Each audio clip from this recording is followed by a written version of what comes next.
द्वादश अध्याय का पाठ मान सम्मान तथा लाभ प्राप्ति के लिए किया जाता है। यदि आप पर कोई आरोप प्रत्यारोप करता है तो यह पाठ करें, अति फलदायी होगा। बोलो जय मां शेरावाली की।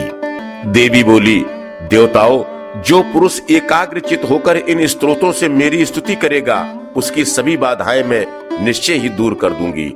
और जो मधु कैटव का नाश, महिषासुर का वध तथा एकाग्र मन से भक्त पूर्वक मेरे इन उत्तम चरित्रों का महात्म्य सुनेंगे, उन्हें किसी प्रकार का अनिष्ट छू नहीं सकेगा और न पापों से उत्पन्न आपत्तियां उन्हें दुखित कर सकेंगी, न दरिद्रता प्राप्त होगी, न प्रियजनों के वियोग का दुख ही सहना पड़ेगा। इतना ही नहीं, उन्हें शत्रु से, लुटेरों से, राजा से, शस्त्र से, अग्नि से तथा जल से भी कभी भय नहीं होगा।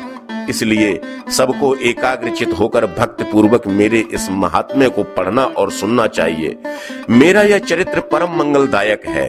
महामारी से उत्पन्न सभी उपद्रवों तथा तीनों पापों को मेरा यह महात्म्य शांत कर देता है। जिस मंदिर में नित्य ही मेरा यह महात्म्य पढ़ा जाता है, उस स्थान को मैं कभी नहीं त्यागती, वहां सदा मेरा वास रहता है। बलिदान, पूजा, अग्निहोत्र एवं महोत्सव के अवसरों पर मेरे चरित्र का पाठ करें और सुने। इस प्रकार विधि जानकर अथवा बिना जाने बलि, पूजा, हवन आदि जो कुछ भी करेगा उसे मैं बड़ी प्रसन्नता के साथ ग्रहण करूंगी। शरद काल में जो वार्षिक महापूजा की जाती है, उस अवसर पर जो मेरे इस महात्म्य को भक्त पूर्वक सुनेगा, वह मनुष्य मेरे प्रसाद से सब बाधाओं से मुक्त तथा धन धान्य एवं पुत्र से संपन्न होगा। मेरी उस पर कृपा होगी, इसमें संशय नहीं है। मेरे इस महात्म्य शुभ ग्रह जनित भयंकर पीड़ा उपस्थित होने पर मेरा यह महात्म्य सुनना चाहिए। इससे सभी विघ्न तथा भयंकर ग्रह बाधाएं शांत हो जाती हैं और मनुष्यों द्वारा देखा हुआ बुरा स्वप्न शुभ स्वप्न में बदल जाता है। बाल ग्रहों द्वारा पीड़ित बालकों के लिए यह महात्म्य शांतिदायक है। मनुष्यों के संगठन में फूट होने पर यह महात्म्य मित्रता कराने वाला होता है। यह महात्म्य दुष्ट जनों के बल का नाश करने वाला है। इसके पाठ पात्र से राक्षसों, भूतों और पिशाचों का विनाश हो जाता है। मेरा यह संपूर्ण महात्म्य मेरी सान्निध्य प्राप्त करा देता है।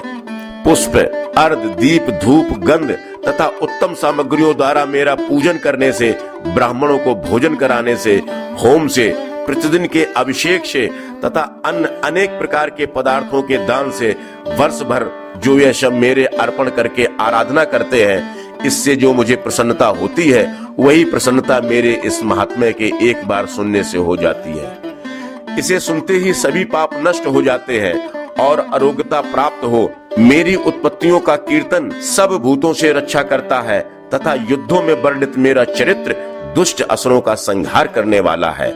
इसको सुनने से मनुष्य को शत्रु का भय नहीं रहता। ऋषि बोले, इस प्रकार कहकर प्रचंड पराक्रम वाली भगवती चंडिका सब देवताओं को देखते देखते ही अंतर्ध्यान हो गई।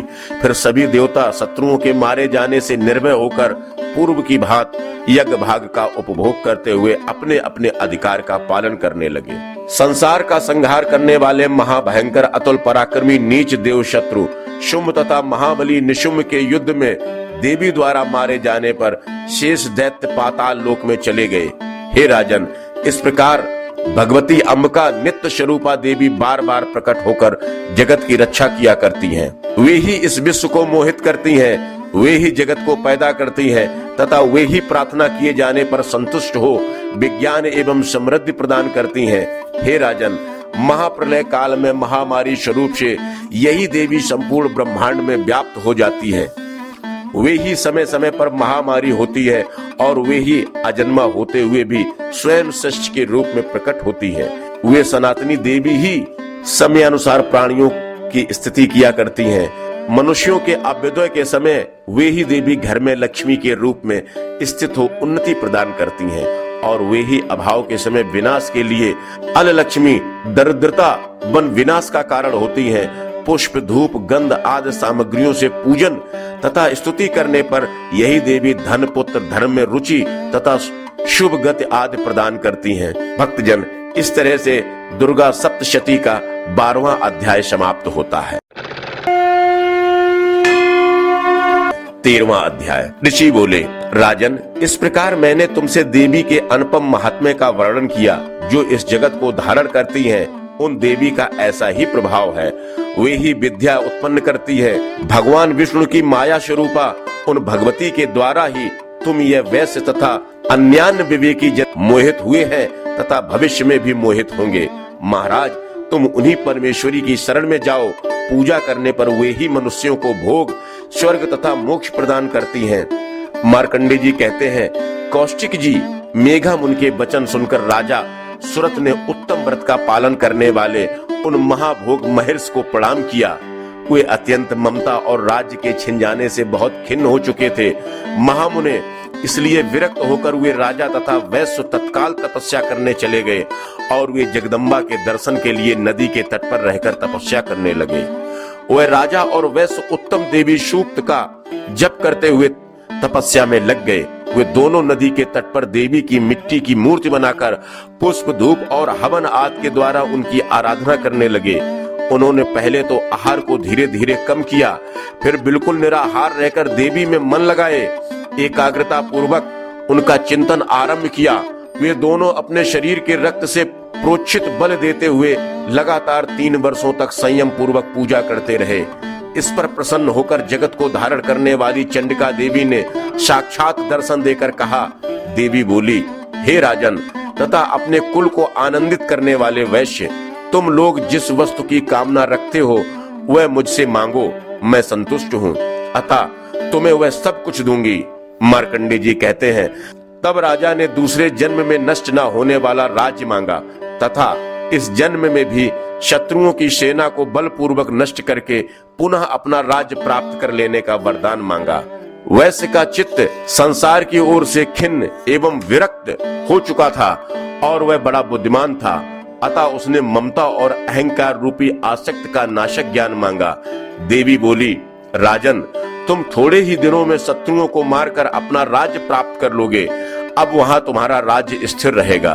फिर मृत्यु के पश्चात तुम भगवान सूर्य के अंश से जन्म लेकर इस पृथ्वी पर सार्वणिक मुनि के नाम से विख्यात होगे। वैश्वर्ग, तुमने भी जिस वर को मुझसे प्राप्त करने की इच्छा की है उसे देती हूँ। तुम्हें मोक्ष के लिए ज्ञान प्राप्त होगा। मार्कंडे जी कहते हैं, इस प्रकार उन दोनों को मनोवांछित वरदान देकर तथा उनके द्वारा भक्त पूर्वक अपनी स्तुति सुनकर देवी अंबिका तत्काल अंतर्ध्यान हो गई। इस तरह देवी से वरदान पाकर क्षत्रियों में श्रेष्ठ सुरत सूर्य से उत्पन्न होकर सवर्ण नामक मनु होगा। माता के भक्तजन, इस तरह से दुर्गा सप्तशती का 13वां अध्याय समाप्त होता है।